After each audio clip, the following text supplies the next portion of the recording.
सरस्वती शिक्षा समिति पाली द्वारा संचालित ऑनलाइन शिक्षण सत्र 2020-21 में आप सभी भैया बहनों का हार्दिक स्वागत।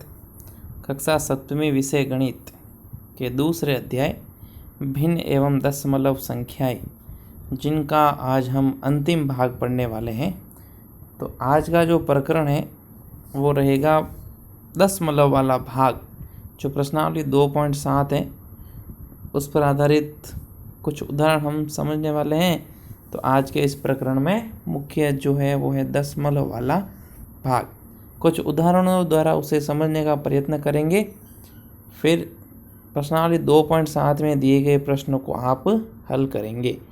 तो आइए देखते हैं, कुछ उदाहरणों द्वारा इनको समझने का प्रयत्न करते हैं। उदाहरण नंबर 1, आपको 6 उदाहरण समझाए जाएंगे। 6 उदाहरण में सभी अलग अलग प्रकार के भाग हैं, तो उनको आप आसानी से समझते हुए अभ्यास कार्य में दिए गए प्रश्नों को भी हल करेंगे।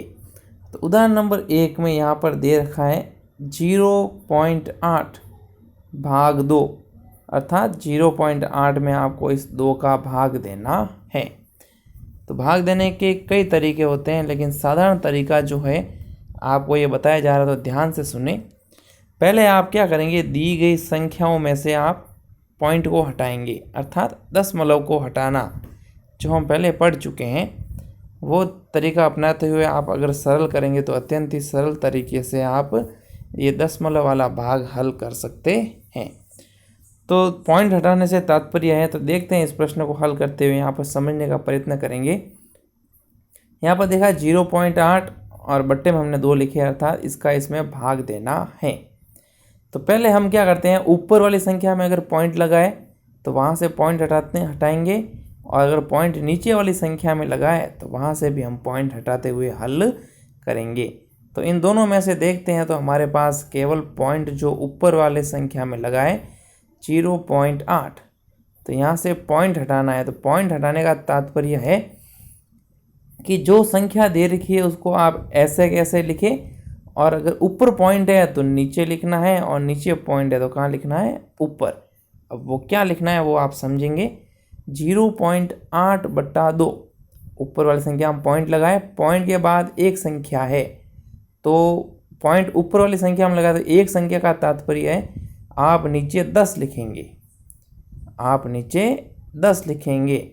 और अगर पॉइंट के बाद 2 संख्या है, जैसे कि यहाँ पर देखेंगे आप, पॉइंट के बाद 2 संख्या है, इधर ये पहला अंक और ये दूसरा ऊपर है संख्या, तो आप पॉइंट हटाने के लिए नीचे आप क्या लिखेंगे, 100। इसी प्रकार अगर पॉइंट के बाद 3 संख्या होती है तो आप 1000 लिखेंगे, 4 संख्या होती है तो 10,000 आप लिखेंगे। तो अब इस प्रश्न को हम समझते हैं। आज से हमने पॉइंट हटाया, तो 8/2 को बिना पॉइंट के हमने ऐसे कैसे लिखा है, और यहाँ पे एक संख्या के बाद पॉइंट था, ऊपर था, तो हमने नीचे लिख दिया है 1/10। अब यहाँ पर आपके पास बिना दशमलव वाला भाग आ गया है, तो आप इसको आसानी से हल कर सकते हैं। 2 का भाग आपने 8 में दिया, 4 उत्तर आया, तो हमने लिखा 4। अब बचा है जो 10 का इसमें भाग देना है, तो 10 का भाग देने का तात्पर्य है 10 में एक 0 है, तो ऊपर वाली संख्या में 1 गिन के आप पॉइंट लगा देंगे, जो हम ये पहले भाग में पढ़ चुके हैं। तो यहाँ से 1 से गिने बाद पॉइंट लगाया तो उत्तर आया हमारे पास 0.4। यहाँ पर आप 0 भी लिख सकते हैं। दूसरा उदाहरण समझने का हम प्रयत्न करते हैं। यहाँ पर ये संख्या लिख दी है हमने बट्टे में, तो इसमें देखेंगे पॉइंट के बाद 2 संख्या है, तो 2 संख्या है, तो 2 संख्याओं में से पॉइंट हटाना है, तो उसका तात्पर्य हो जाएगा 1/100, क्योंकि यहाँ पर 2 संख्या थी इसलिए नीचे हमने लिखा 100। यहाँ से हमने पॉइंट हटा दिया है, इसलिए संख्या बन गई है 1676। अब उसमें केवल आपको 4 का भाग देना है, जो भाग यहाँ पर आपको देके समझाया गया है।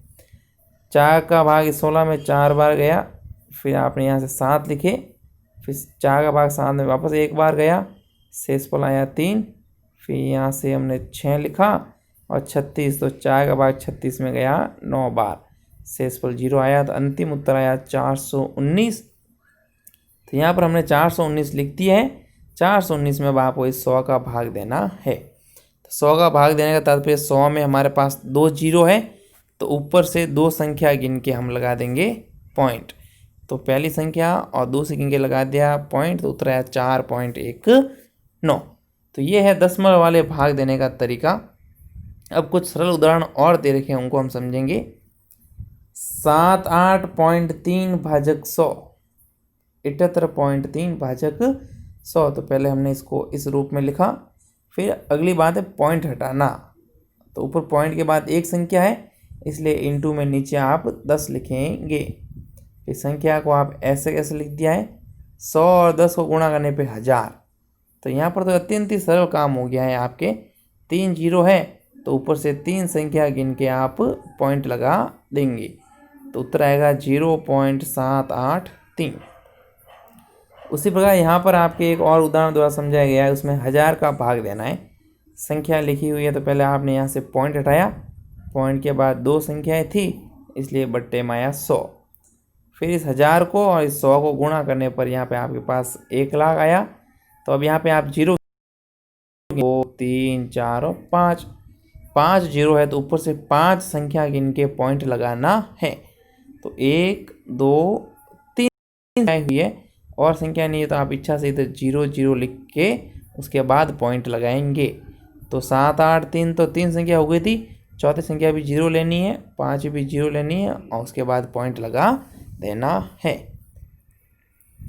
उदाहरण 5 में भी इसी प्रकार का प्रश्न दे रखा है। अब यहाँ पर आपके पास जो है पॉइंट जो लगा है वो नीचे वाली संख्या में लगा है, देखेंगे आप यहाँ पर।